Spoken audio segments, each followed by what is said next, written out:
Why the hell did you start a business? Real talk, real people, What is my value? Because I didn't know it at the time. real drinks. I am not everybody's cup of tea. We're going to get real, man. This is where you need to be. I'm Ronell Richards, and this is where leaders come. You're very open in sharing your story. Why? We're doing business with human beings. Like all those questions you would ask yourself if you transition to become an entrepreneur. No guidelines, no rules, make it happen. Education, inspiration, and motivation. Man, I can't wait to get into this. Welcome back to Business and Bourbon, where we have real talk with real people. And man, I got to tell you guys, it's been a bit of a business and bourbon drought. I get it. I know that you've been thirsting for your business and bourbon fix, and we've been so busy out there on the road, so busy like doing events, virtual events, in-person events. But you know what? We had to come back. I had to come back to where it all began, the Business and Bourbon podcast. And I couldn't think of a better place and a better time to do it than right now and here from Las Vegas, live at our Business and Bourbon Lounge at Channel Partners Conference, their annual conference in Vegas. So I am going to be bringing you some discussions and conversations with some real rock stars and some folks that I respect in business that have honored me with their presence. They're going to come on and share a little bit of their vulnerability. You know how we do, guys. So we're going to give them a little bit of bourbon, a little bit of whiskey. That's my secret. So I've got our master taster, Richie Michaels, in the other room, getting them all liquored up. So by the time I get them, they're just ready to give us all the goods. Anyway, with that said, let's get into this episode. Today, I am joined by Mr. Terry Corder. And Terry, I've had the pleasure of hanging out with you at Business and Bourbon events where you've shared your wisdom and you've shared not only your wisdom, but your knowledge of whiskey too. Now you're a Kentucky dude. I am. Yeah. Tell us where are you at in Kentucky? I am in Shelbyville, Kentucky, just outside of Louisville, between Louisville and Frankfort. Yeah. So right in the heart of bourbon country. I have distilleries within 5 or 6 miles of my home, and dangerous. Yeah, very dangerous. So, the question that I know that you probably always get, being a Kentucky guy, is what's your favorite bourbon? I know that's all right. Okay. What do you got? Well, it's always a tough question when you ask what your favorite bourbon is. Yeah. I have a lot of unique, just different bottles that I go to.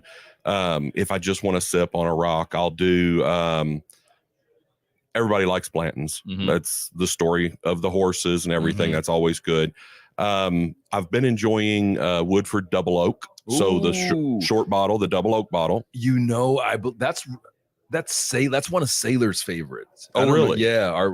I don't know if you've met Sailor. Shout out to Sailor Guevara. Amazing master taster, does work with business and bourbon, but way more, beyond us. She writes for whiskey magazines and all that good stuff. But I think that's one of her favorites. So what is it about the Double Oak that you like? So I like a stronger flavor. I like the smoky, the Double Oak really has a more intense flavor to it, in my opinion. It's smooth, but that intense back of the throat. And I do the same thing with wines. Yeah. I tend to lean into a red wine like a Cabernet, but I want one that has a oaky finish, something that has maybe the taste of leather and smoke and dark pit fruits. Yeah, that's what I like in a bourbon and a wine both. So I find that oftentimes when we're doing our virtual events, we'll use Woodford just because it's super approachable. So it's a good starting whiskey to kind of take people on that journey.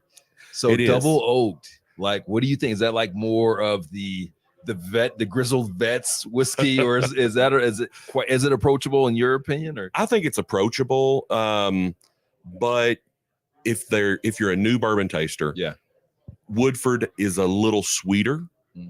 And the Double Oak is not going to have that sweetness. So that's kind of the difference there. Is a novice, you bring them in with a Woodford, a Maker's Mark, something that's a little lighter, a little sweeter. Yeah. And then as you develop your palate, you will start leaning towards the Double Oaked, the smokier bourbons, the more complex bourbons. Yeah, that's where I'm at. Yeah. By me the way, too. I'm coming out there. I'm hanging out with you. You know that, well, right? come on. But hey, the bar is high. All I know. right. So, so when I show up, you got to take me someplace special. I will. Okay. All right. We'll make sure we do. So, those of folks that are long-term listeners, first of all, thank you and welcome back. For those of you that are new listeners, you should know that I love music.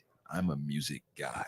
And so I always like to know what our guests listen to, what they dig, who their favorite musicians are, because I believe it tells me a little bit about who you are as a person based upon what you listen to. So who's your favorite artist, past, present, could be a group, whatever? What does Terry dig?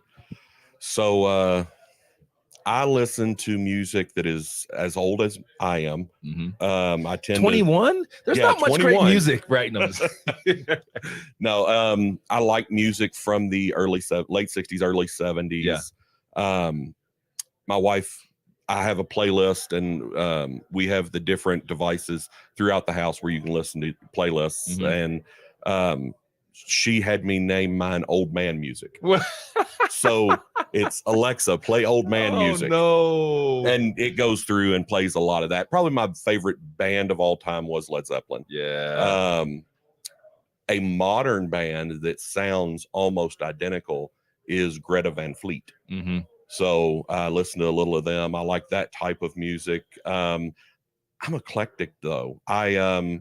I listen to a station on Amazon called Funky Soul Classics, and it's all soul and Motown. Yeah. I love that. And a friend of mine turned me on to the Black Pumas.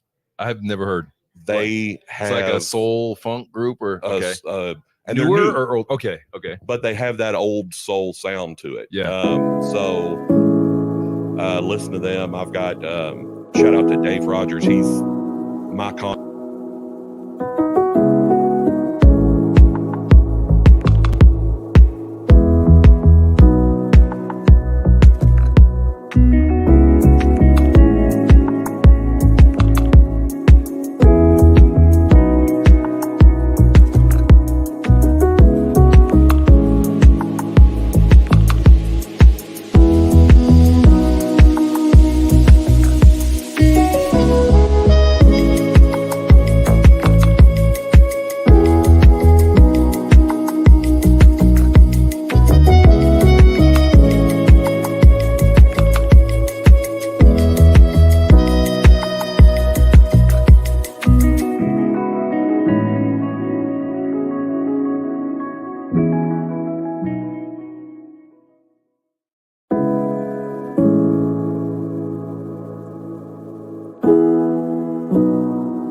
Hi, I'm Ronell Richards, the founder of Business and Bourbon. We create experiences that leave an imprint. We create experiences that help companies build deeper relationships with their clients. After years of creating world-class in-person and virtual business experiences, we've taken it to a whole nother level. You know, in today's world, there's no greater asset than time. We're used to doing whatever we want, when we want to do it. Your client's time is more valuable than it ever was before. So instead of inviting them to events that invade their schedule, how about you give them the keys and let them enjoy an experience on their terms? That's how you make an impact. That's how you show people you value them and respect their most prized asset, their time. I'm so excited to introduce you to Business and Bourbon on-demand experiences. So what is an on-demand experience? Put simply, it's a way for you to make an impact and leave that imprint that you want to leave with your clients. Let me walk you through what a Business and Bourbon on-demand experience looks like. It starts with the shipping of your bespoke Business and Bourbon whiskey tasting or old-fashioned cocktail experience kit. Your attendees will receive that kit to their home or office. After opening their expertly prepared box, the first thing they'll see is a postcard with the QR code. Once they scan that code, they'll be greeted by a customized welcome message where you thank them and communicate your appreciation for the relationship. The message will be followed by a brief introduction by our team and a customized whiskey tasting or cocktail demonstration from one of our best-in-class presenters. All personalized with your logos and speaking directly to your guest. You no longer need to schedule a live Zoom and cross your fingers hoping that all your VIPs will attend. They can enjoy their experience in a private and comfortable environment of their choosing. By focusing on serving your audience in memorable ways, we create an experience that your company can capitalize on and leverage for better conversions. Business and Bourbon experiences are easy to deploy and very scalable. It's time you stopped sending your clients wine baskets and backpacks and started sending them experiences. A Business and Bourbon experience is the most simple and economical way to create a customized virtual experience that builds affinity for your brand. Partner with Business and Bourbon and let us help you do better business through building deeper relationships.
Well, hello, my friends.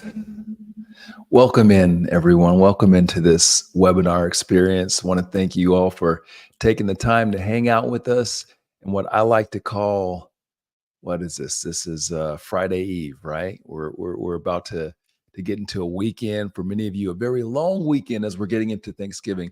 This also kicks off the end of the sales year, right? So excited to have this conversation with you guys today and talk about how we can end the sales year strong and start the new year 2024 even stronger.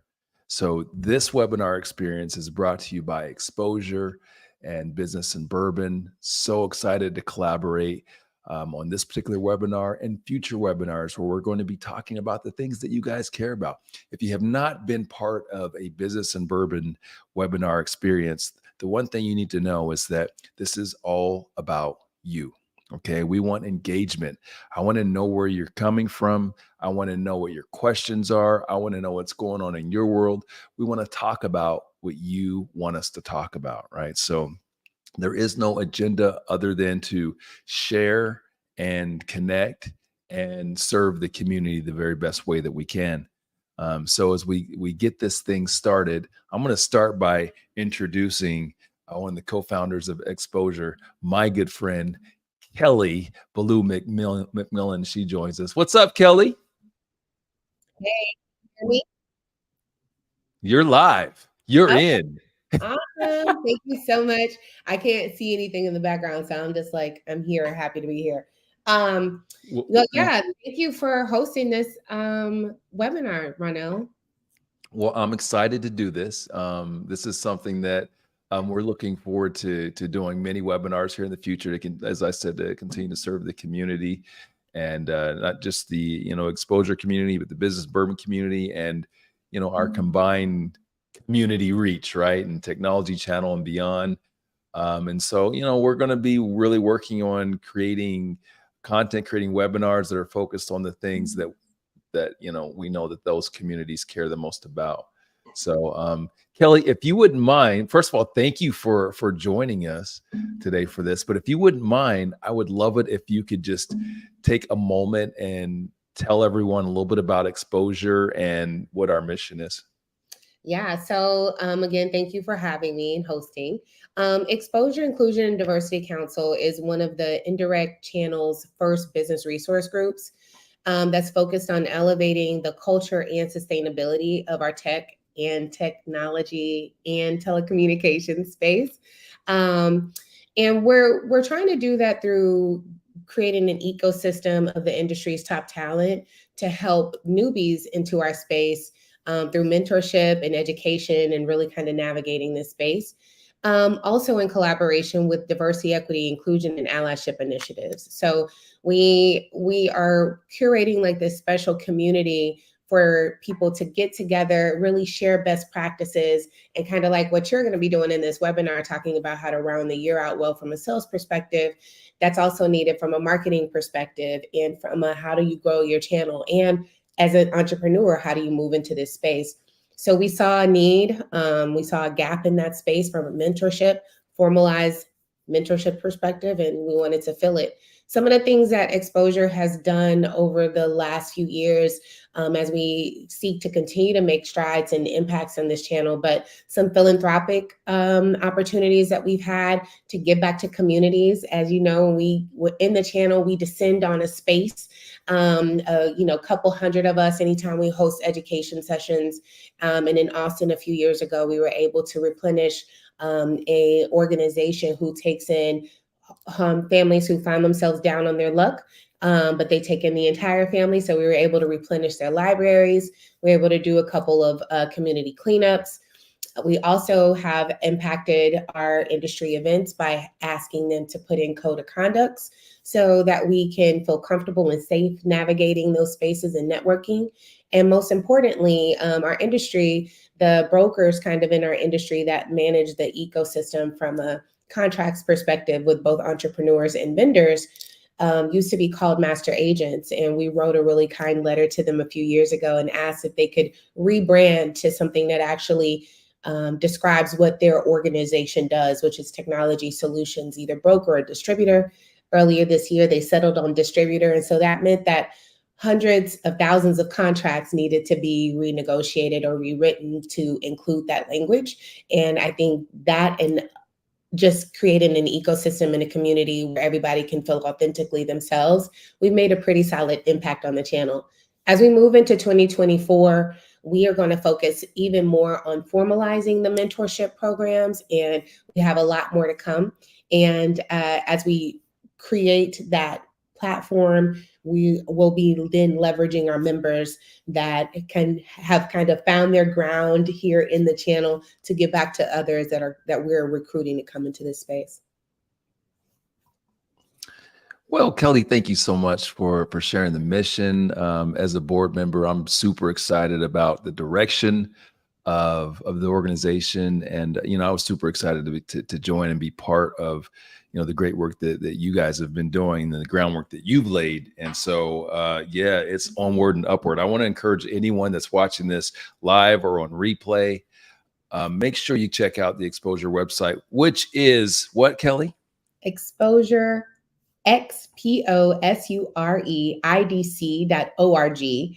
And that website right now, we're getting it updated. So you can still go in and sign up for membership and join our calendar to check out more of these webinars that we'll be hosting on a monthly cadence. And then also our communities meetings that we host monthly as well. And as we move into Q1, you're going to see a brand new website from us. So I'm super excited about that project. So am I. Yeah, it's going to be dope. So guys, again, go to the website. Again, appreciate however you're consuming this. If you're live, if you're replay, we love you. We appreciate you taking your time to hang out. Make sure and go to Exposure. There's a lot of great work that's happening with Exposure. Before I let you go, Kelly, I'm going to bring in, I got my sister from another Mr. on right now, Kelly McMillan, but I got to bring on my sister from the same Mr. and same Tasha same womb. Mobasher. Tasha, welcome to the platform. Welcome to the webinar. I'm really excited to get this thing going. So many of you, some of you may not know, but technology and technology sales is a family affair in the Richards household. It is a family business. So not only have I been in the technology channel and technology world since 2000, which is what, 23 years now, but Mrs. Richards Mobasher has been in nearly as long. I'm older, and she likes when I say that. I'm older, so she's got like, well, I'm 23 years. She's got like what, 19-ish, 20? Right? You know, do we count the age? Do we count the year? Yeah, once you hit careful. 20, don't date yourself. once you hit 20, we just gonna stop there and just round it to 20. What they say, 20 Well, plus. That's 20 what you plus. Yes. And in this webinar, we also invited our brother, Jamel Pearson Richards, who had first of all, let's wish a happy anniversary to he and his lovely wife. They had an anniversary last week, and they went down to Las Vegas and went to the Usher concert and came back more in love and with COVID.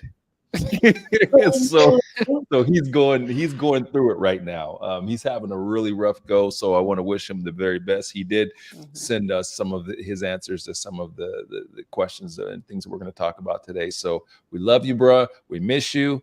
Hope you get better soon.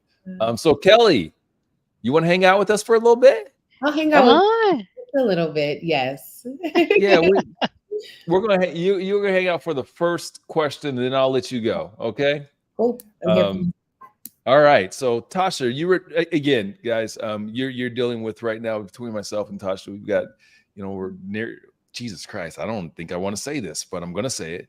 40 years in sales and technology, and a lot of success, a lot of awards, and a lot of challenges, a lot of things that you guys all out there face now. And so I was excited to have this conversation with my siblings, because I've been there along the way to watch them and their rise and technology sales, and seeing all the challenges. And we have these conversations all the time in terms of how to overcome some of these things. And so I wanted to in this forum kind of let you guys in on those conversations in that world. The Thanksgiving table, right? This is the Thanksgiving table. There we go.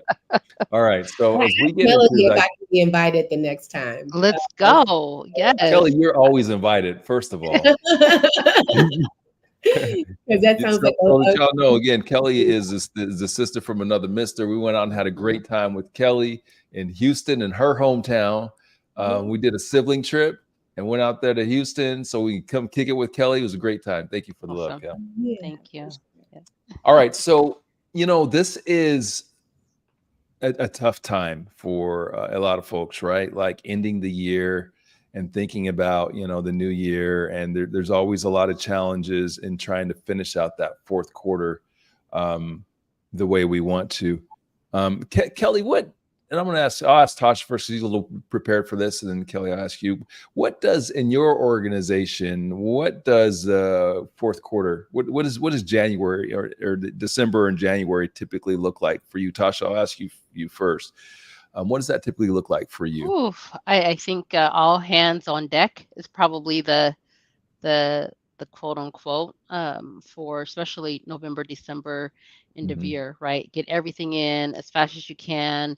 Everyone's, rushing to go, meet Santa on the 25th. So, everyone's just kind of going in and with the expectations that we'll come back with a strong start as well. So it's ringing the bells as often as possible and trying to get as much in. So it's a big quarter for corporate.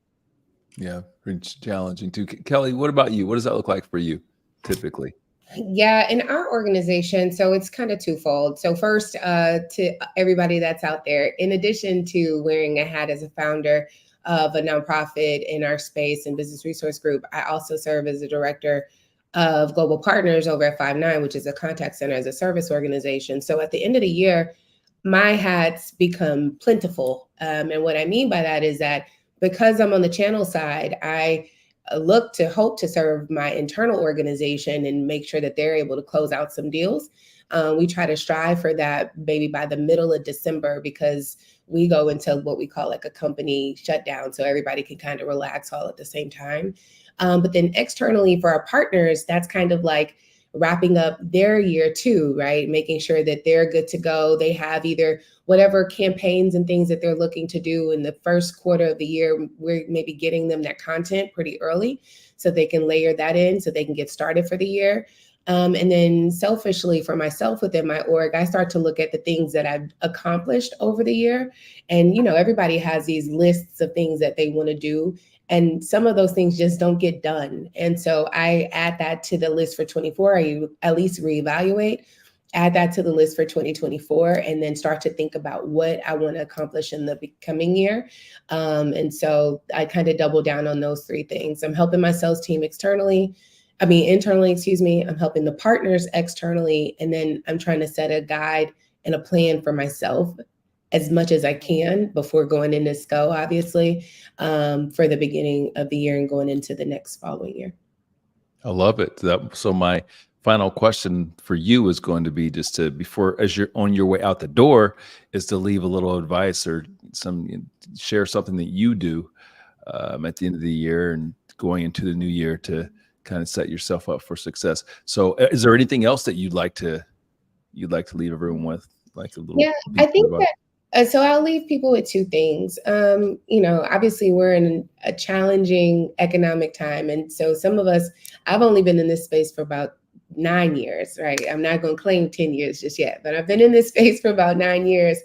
And so I haven't been on this part of an economic downturn, right? And so I caution us to think about, one, how we're interacting with each other, because you never know what someone is going through or what challenges they're experiencing because of the economic downturn right now. But then also take into consideration our customers as well as what they're trying to solve for when you're showing up and you're sharing technology with them, right? They have budgets. Automation is important. That's going to help them save money, but then also they have to be mindful about whether automation is going to displace their people. And so at the end of the day, I like us to just be better in community with each other. I guess is how I would wrap that up, not only on a one-to-one, but when we're going to solve for technology solutions for our customer. And then personally, I like to take the downtime, even if my company didn't have it, I still take 2 weeks at the end of the year. And I sleep in or I get up early and I start to get into my routines of what Kel needs to replenish herself from a crazy year. Ronell, you and I, and Tasha, you too. I saw you a few weeks ago. We've been on the road. I've been on the road since September. So this is my first week home. Like I'm here this week, but I'm home next week and the week after, and then I'm on the road for 2 more weeks then I'm absolutely home. So for someone in a fast-paced environment that wears a hat of mom and wife and all the things, it's time for me to kind of get quiet and really do an evaluation of what the year was and what things I want to accomplish for the year coming. Love So, it. too much, but yeah. Well, Kelly, again, thank you for hanging out with us, and I appreciate the Don't go, partnership Kelly. Don't go. Not playing. with the exposure and the great work that's being done there. She's not going permanently, Tasha. I know. We'll I see know. her- We just we'll love see some her Kelly. soon. We love some She's Kelly. leaving this webinar. Yes, and so But you know guys what they say conversation. when mom and dad's gone. Uh-oh. Uh-oh. Mine. Where's mine? Hey, Wait a by the way, minute. guys, it is 4 o'clock. It's 4 o'clock here in Atlanta, and it's for some, wherever you're at, you guys can live vicariously through me. So if you're in the West Coast, it's 4 o'clock. Grab your cocktail, grab your little drink. Let me show you guys what I'm drinking today. Anyway, bye, Kelly. I know you got to bounce. Y'all have fun. I'll see you later. Bye. So, Tasha, you're drinking tea? The nervous too. That all that travel, you get little bugs and germs. What is that? Oh, This is a collaboration whiskey, right? With Blackened and Rabbit Hole. Wow. Yeah. This is fun one. So we're gonna get Well, I into was some just on real the phone talk. with someone at Avant, and we were talking about how Vernell is a connoisseur, and they asked me as if I know anything about bourbons, and I'm like, talk to me about tequila. Not bourbon. People always think I'm a connoisseur of whiskey. I'm not. It's business and bourbon. I am a connoisseur of business. I like bourbon and whiskey, but it's always business before bourbon, and except for today. Yes, bourbon before business. I love it. Well, open up the chest, the good stuff. Listen, right, I'll be over there next week. Let's go. Let's go. All right, let's go. All right, so let's get into this conversation, sis. All right. So what does, has the end of the year, has it been something that is, and since Jamel couldn't join us, I'm gonna hop right into this. It's gonna be you and me going back and forth. And guys, if you are, whatever platform you're on, pop your question. Tell us what's going on in your world. So as I'm asking her the question, I'm asking you the question too. So what does the end of the year usually look like for you? Is it difficult? Is it easy? What's that been like for you traditionally? I love the end of the year. I really do. There's some anxiety with it. You could, when you go into the fourth quarter, what you have is what you have, right? At the fourth quarter. So it's either like you're really excited. You usually I usually have a couple big deals coming through to close at Q4. And I know it is what it is, but the January is even more exciting. Like I enjoy the end of the year. I know some reps don't because it is high pressure, all hands on deck.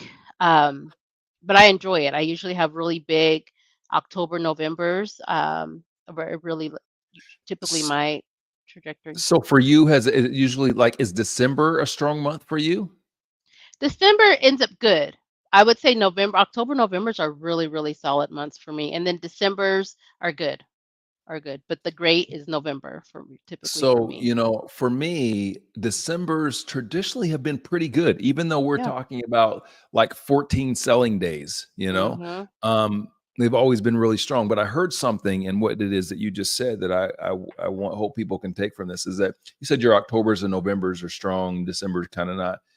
But before that, you said basically, it is what it is, like you are where you are.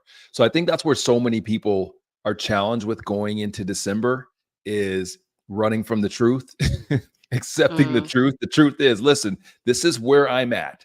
And I think you can process it better. You can be more successful if you come to grips with exactly what your situation is. Yeah. You feel me? So okay, either your success or lack of success in this moment is not based upon what you're doing in this moment. It's based upon what you did in the previous moments, right? So the key to being successful in December is really doing your funnel building in those previous months, having that strong funnel. I've seen that decision makers are usually they're trying to make decisions in December. Like, so, they're closing out their years. So as long as you can get them before they shut down for the end of the year, you're usually pretty good, right? But you got to you got to run to the truth, as Randy Reimers says. You got to run to the truth and understand it. Hey, I got until December 12-ish, December 14th, somewhere around 15th, depending on how the days line up, to lock these people down, right? And be successful. Would you agree with that? Yeah, for sure. I mean, I've even pushed it to, I mean, I've had deals come in on the 30th, December 30th, they're coming through December 31st, if it falls, on a weekend, and those are great. And, it's the holidays. So I feel like, customers, they want to give you answers. They want to, they're a little bit more lighthearted. They know we all want to go eat our turkey and hang out with family, but we've got these deals that need to happen. So I feel like it's a fun quarter. It's insane, but it's a fun quarter, and customers are. It's fun for me, and customers are more like if they're in the sales cycle already. That's what I mean. You have what you have.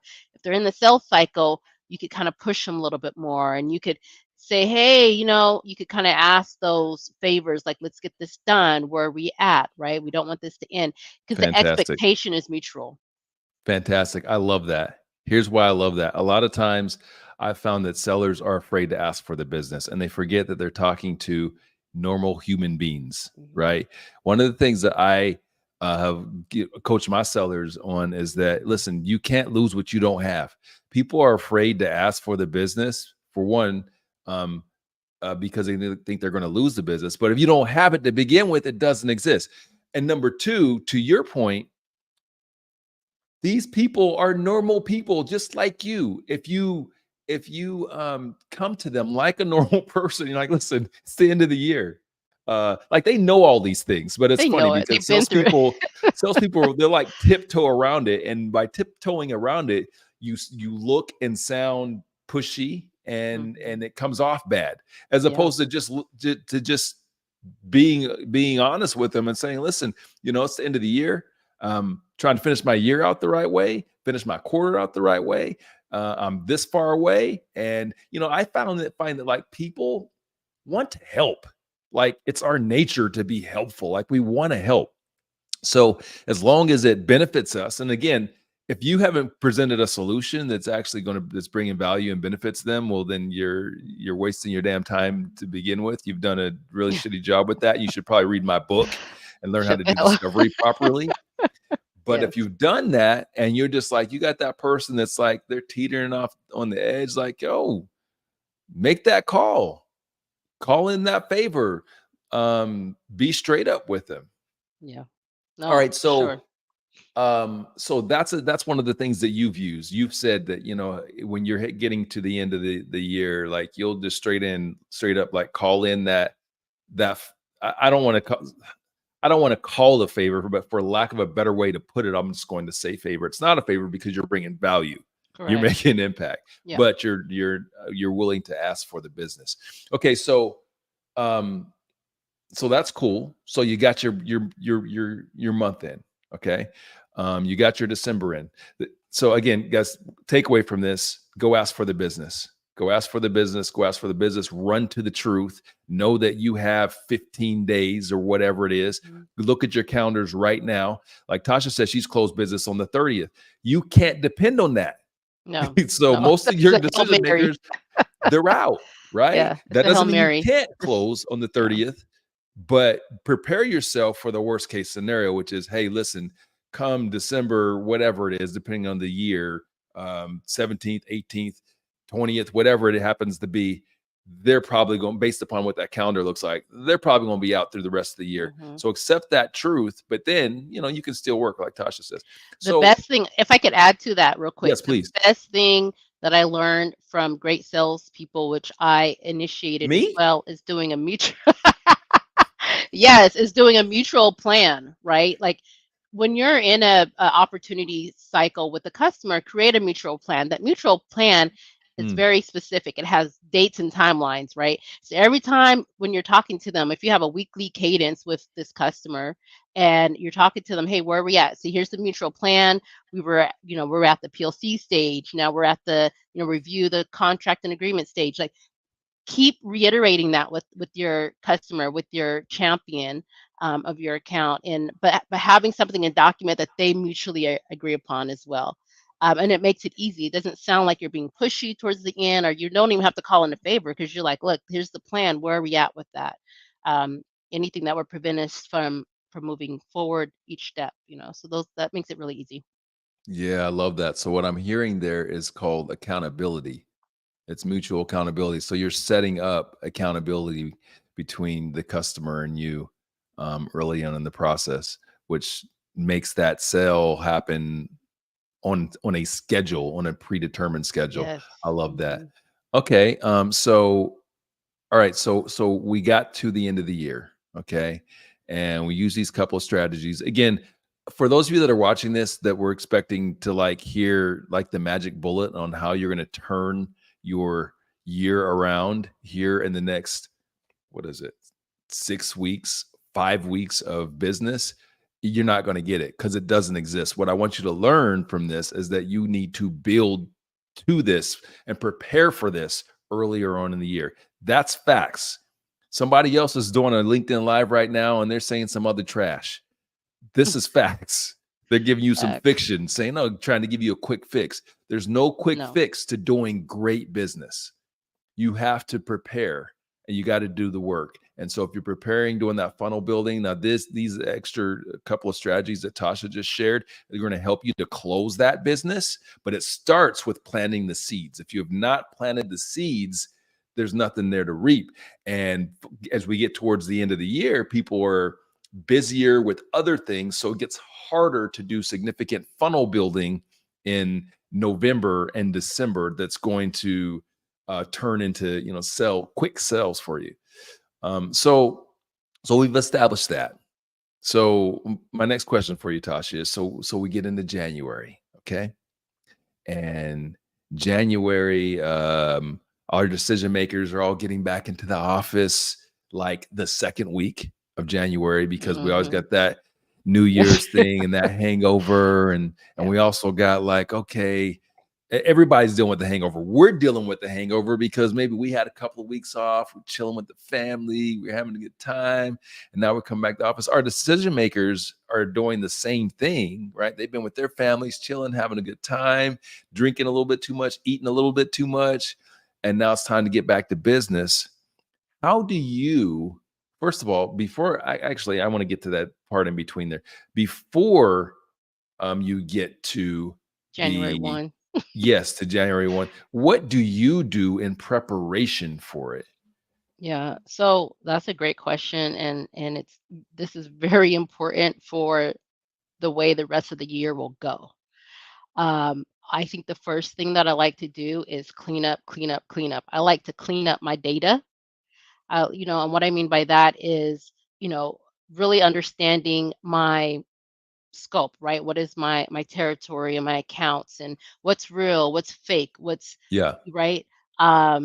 Cleanup is important. There's just so much garbage in our Salesforce, whatever CRM we use. True that.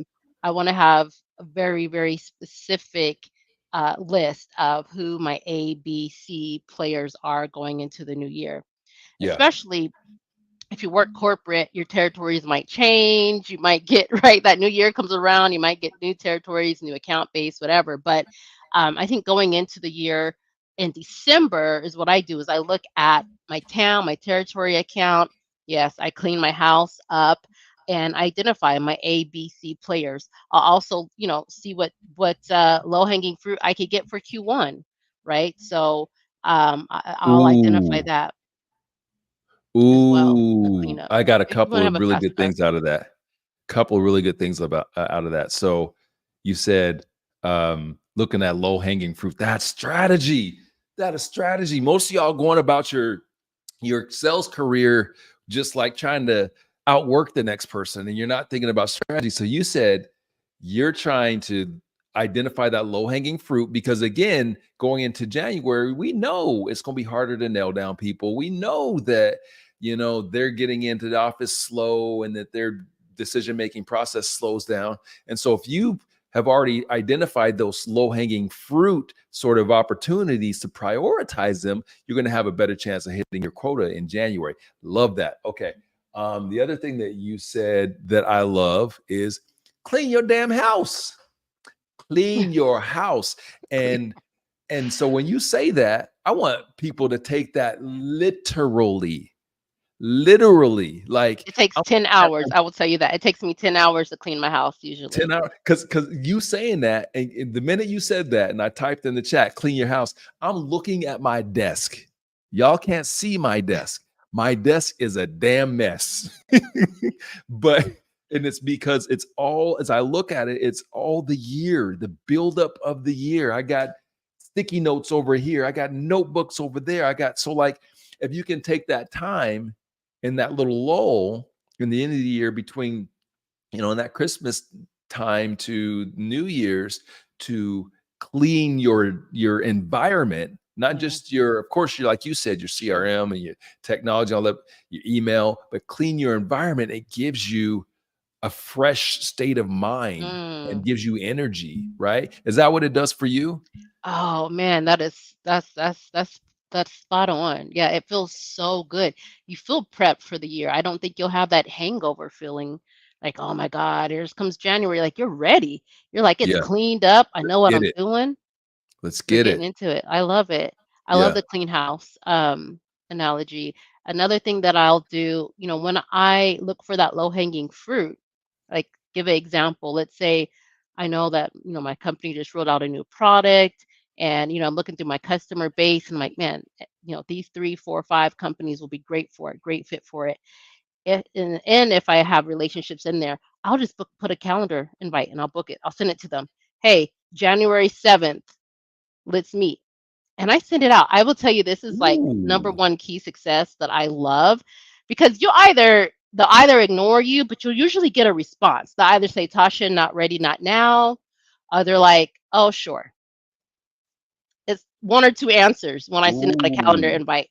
Not an email, not a LinkedIn message. I will send out a calendar invite that shows that I'm booking. Y'all listen to this. That's the next level. Yeah, the CEO, the CFO, whoever, they're going to respond because it's showing up as a potential calendar meeting, and they're like, "What is this?" And and with that, they could decline it, and usually will respond respectfully.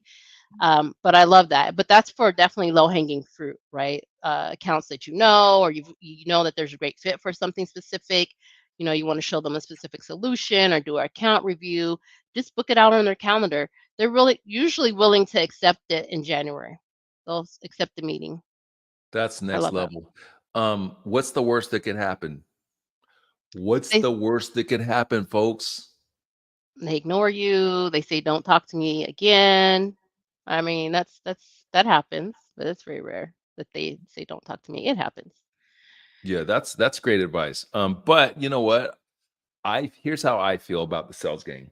If you don't get your hand slapped every now and then, you're not doing enough. You're not pushing hard enough. Like, it's our job to push boundaries a little bit. And again, if it's all, and that's where growth happens too. If it's all comfort and like, you're not pushing enough. Sometimes, every now and then you're gonna lose one, but that's okay. Think about how many you lose because you don't push. Think about that. Happens all the time. I know. All right. That's great stuff, Tasha. So and if I could, let me think what I'd want to tag on to that. For me, I think just again, clean the house, like you said, and just a refresh of everything. You want to put yourself into a position to where when that January, where it's like you're at the starting blocks, when January comes around, like you're not like just rolling into it sluggishly. You can't wait. Like it's just, oh, you Let's ready go. to go. Yes. It's Yeah. like you about to get in the starting blocks and you just sitting there, that anticipation, ready for that Mhm. gun to go off. And to do Yeah. that, it takes preparation. And I think for me, doing some of the things that you're talking about and taking time to like journal, like go to coffee, I'm the coffee shop dude. Go to Mhm. coffee shops or whatever, and just what I love about that time of the year is nobody's working. Mm. And so for me, it's my most productive time for game planning and strategizing.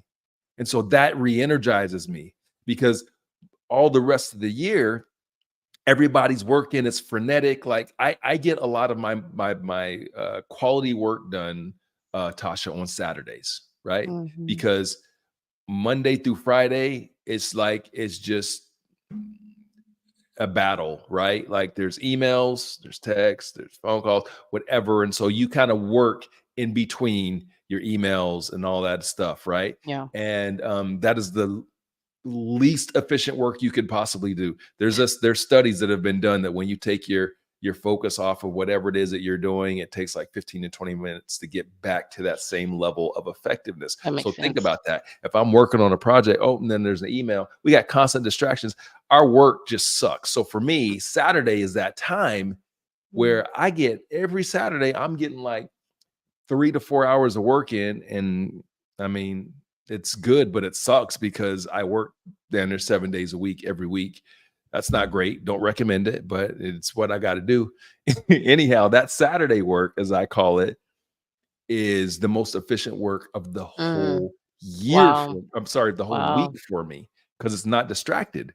Now, Wow. you when you think about the that break time, that winter break, guess what? It's all Saturdays. It's Mm. all Saturdays. So like when I have that time to get work in, go to coffee shop, hang out for the day and just working that strategy. What am I going to do? What I want to do, looking at the data and all that stuff. It energizes me. And we've got enough time in between like Christmas and the start of New Year that like, I start getting angsty. I start getting just there's a little bit of positive anxiety that's Yeah. building up, ready to like go get it. So what I would recommend to folks is combine that with strategy, because I can be ready to go all I want, but if I got a shit strategy, I'm just going to be frustrated. But like you said, I love that advice you gave about the calendar. Oh my God, y'all need to take that. If you did not hear that, if you just popped onto this, rewind it and listen to what Tasha said 3 minutes ago about the strategy for calendaring. That was amazing. I love it. Okay. So In addition to external, I do like the first week of coming back too. I like to book internal, right? Or mentors meetings, right? Mentors, right? I want to book mentors. some time with Ronell, have them on my calendar, right? Yeah. New year, get new ideas, feel rejuvenated by other people, because I can only have so much in my head. No. And I do like to reach out that first week or so of January and have bookings of internal, my cross-functional partners, my engineer, Yeah. another manager, right? Like, yo, how's your year? What are you thinking? What are you doing different? And that helps with strategy as well. Very smart. Very smart, man. Jeez, Tasha, you killing. I'm the one that wrote the damn book and you teaching me. Hey, I learned something along the way, right? By the way, guys, get the book if you don't have it. And it's on paperback, it's on audiobook. I'm on right and there. It is fantastic. And I'm a little biased, but it is. Check out the reviews. I'm not the only one that says that. So go enjoy it. And that's actually a great use of that time. That's a great use of that time to invest in some education during that little break, right? So whether it's my book or it's other pieces of content that you want to consume to get your game tight and to get you, because a lot of what we're talking about right now, Tasha, is mindset. That's the 1000%. difference between, that's how you start the year stronger, is by getting the mindset right. I want to ask you about technology. and maybe some, are there any technology? You've given some great advice in terms of some techniques, but any technologies that maybe you're using or that you think people should be leveraging, or any other trends in technology you think people should be leveraging to help get themselves off to that good start in sales? Yeah. So, I'm a believer in what is that? You need to consume what you sell, right? And Ooh. right now, a big thing is AI, right? AI powered tools and automation and all of this. It's big, right? And salespeople sometimes, when new tech comes out, it could be a little bit, give us some trepidation, right? To, oh my God, I don't understand this Yeah. tech. I mean, this is the same thing companies are thinking too. Like, what is AI? How are we going to use it? So, trying to use tools that have AI components in it. So, for example, anything that has closed captioning and transcriptions and exporting that to your Salesforce, right? That's the AI, generative AI. So I do. Zoom has technology like that where you could create a meeting and that meeting will go out into a transcript and go into your CRM.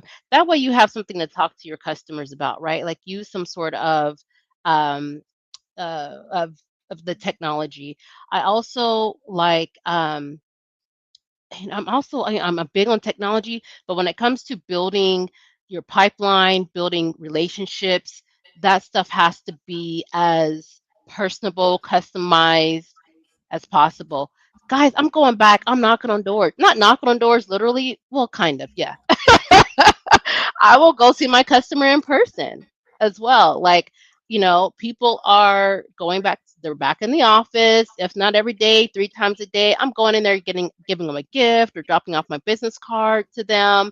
And I'm able to get way more sometimes than just my LinkedIn outreach or my email. I do all of it though. I think that's what's important, to kind of do all of it.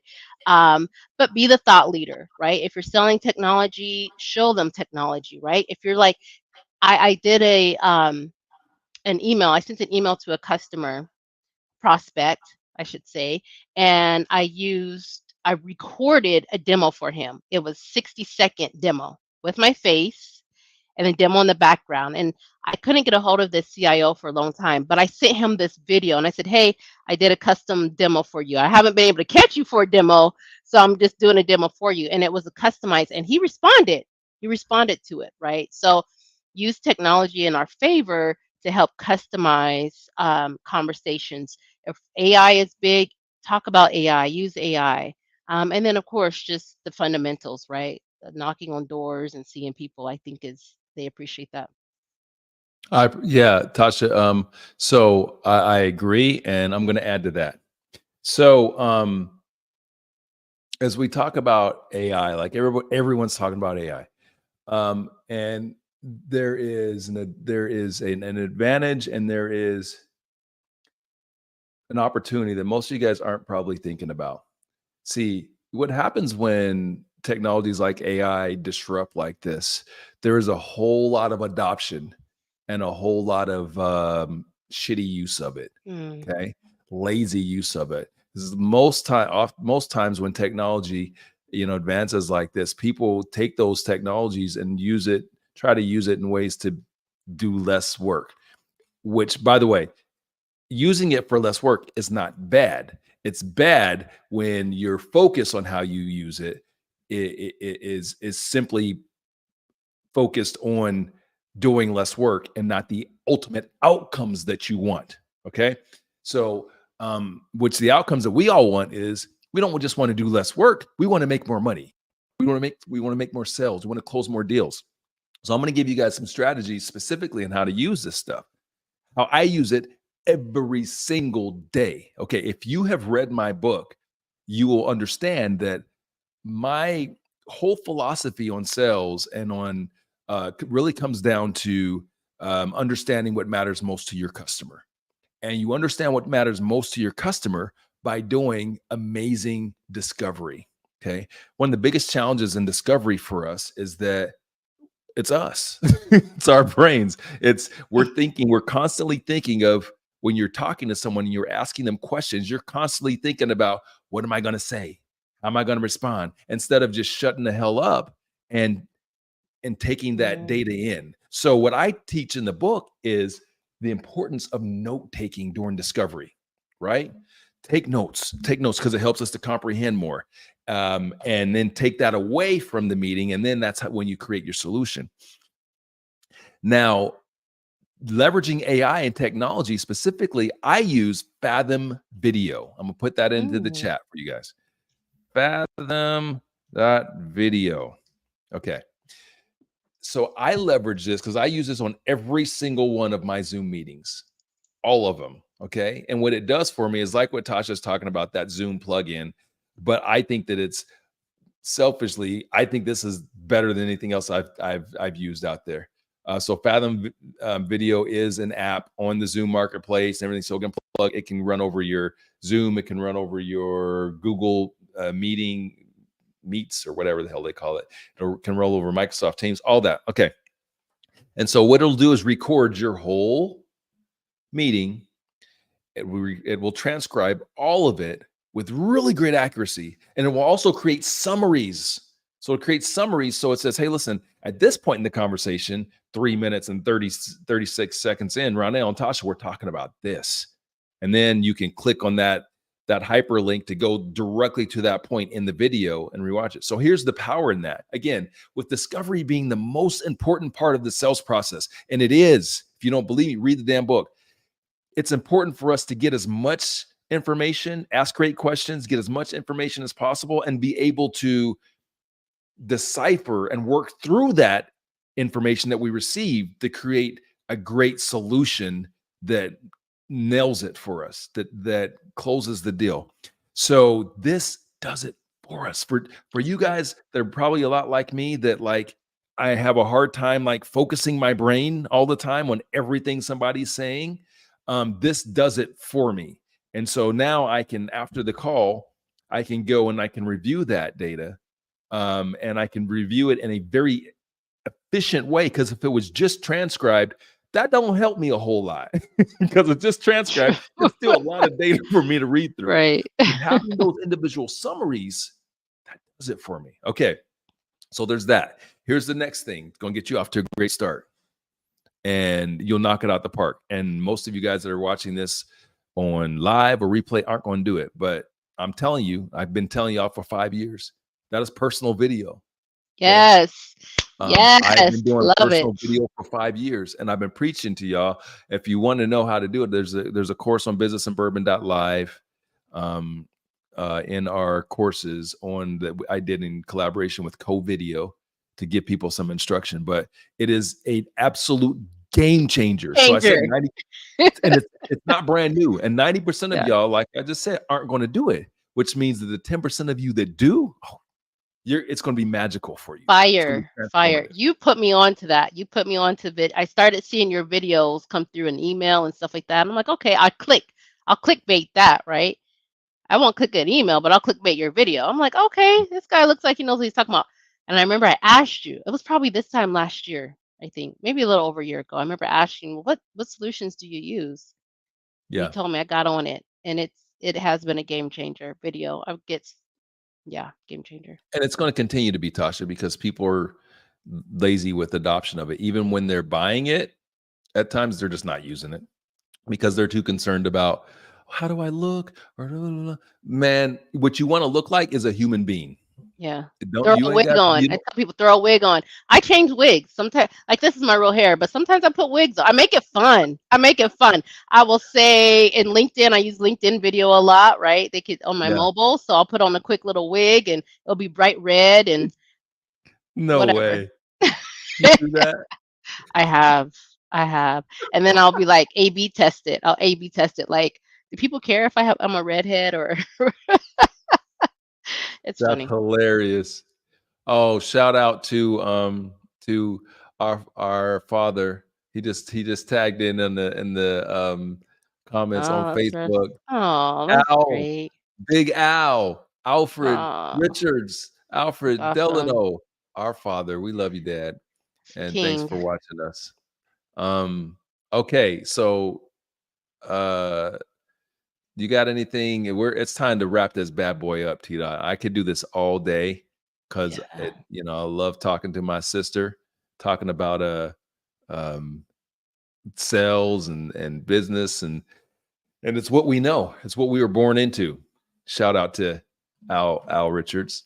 So anything you want to leave the community with as we start to close? Yeah, I think the way that Kelly mentioned in the beginning, right? And then you said throughout, it is our mental state. We've got we're in sales, but take care of yourselves, right? Take care of yourselves physically, spiritually, emotionally. The things change, companies change, products change, technology changes, your team changes, your kids change, right? So, but the one thing consistent you can do is what you're in control of, right? So that's what we put in our mouth, what we say out our mouth.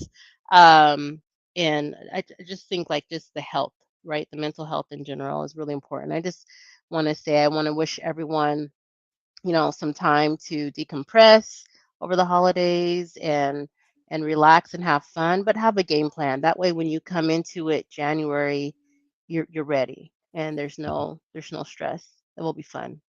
Love it. Love it. And hey, if and there's you just spit so many gems today, and I really appreciate that. And there's so much value that our live and our replay audience is going to get from this, but especially in the content that we create after this as well. So I can't wait to distribute this throughout the Business and Bourbon community, the exposure community, and our extended networks. Like, this was fire. And hey, I appreciate you guys that have dedicated your time, giving us time live. That means a lot. Even on replay as well, because there's nothing more valuable than that. That's our greatest asset. But I have to tell y'all, if it's just our mom and our dad, it's all good. Like, that's like, now our mother just checked in. Hey, Mom, love you too. And she checked in on Facebook. She said it was a great live. So that's all that matters. So we're good. I will just say Thank one you, thing Ronell. in closing. Go to businessandbourbon.live, become a member. If you're looking for something to do that's creative here going into the end of the year, you got a little bit of time left to start ordering cocktail kits that'll really make an impact with your with your people whose attention that you covet and value, whether that be partners or be customers. You got a little time to start placing some orders for those and get those on-demand kits in their hands and give them a special experience for the holiday. So lastly, just tagging on to what you said, Tasha, whatever, and this, again, you mentioned different things going on in people's lives and all that. Just keep in mind, folks, it's a season. This is just a season. Whatever is going on, whatever tough things you're dealing with, negative things, whatever, it's a season and it'll pass. Yes. So it's all about mindset, like Tasha said. So do whatever it takes to get your mindset right. Get nurtured by the people that love you, and get ready to have a fantastic January. So, because we're going to. Am I right, sis? That's right. Always. We got this. We got All this. right. We do. We all got this. Thanks, Tosh. This was fun. Thank you so much for inviting me. I And appreciate we it. miss you, Jamel, but we'll do another one and we'll get all three in. That's gonna be crazy. Let's go. Let's go. I love Crazy, it. Thank full you. of wisdom. All right, bye guys. Have a There fantastic he evening. is. JP Thank right you for your there. time. There you go. Oh, JPR. There he Joy. is. Next time, JPR. Get well, glad you brother. you got out of the bed for a minute to come check this out. And we Oh, hope you feel man. better really soon. But this was so much fun. I think that we'll probably do our start of, if you guys are available and willing to do it, I think that we'll probably do it January for our January webinar and getting started on the year, and kind of give everyone some good energy from the Richards kids. Let's go. We love you guys. Love you, bro. Thank you again. Bye, Bye, guys. everyone. Happy Thanksgiving.